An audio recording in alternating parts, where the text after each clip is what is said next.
દિવેલા કુળ આ મંડાણની વાત યોડા દાદા પ્રતાપસિંહ દાદા સોલંકી રજપૂત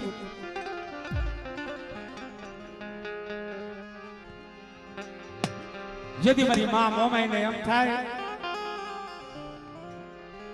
કે મારે કુળ વધારવું છે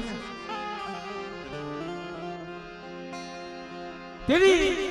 મારા બાપ પ્રતાપસિંહને સપનામાં આવીને વાત કરી કે સમીમાં જા તારી ભક્તિ માટે તારી ભક્તિ હવાઈ કરીશ મારી માં વેજુ પાસે આવીને વાત કરી પણ મારે બાપની દેવી મારી માં આવી હોય થકીતનો બસકો છે એનું કોણ કે તારી બાપની દેવીને હું પ્રતાપસિંહ પૂજાપામાં લાવ એની પૂજા કરું મારી દેવી આવી એને પૂજું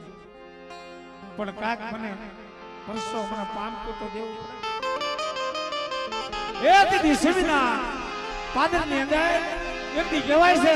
હાથ હાથ લીલ નમાદારી લીલ આવી ઝુકાઈ ડાકા વડા મારા દાદા પ્રતાપસિંહની દેવી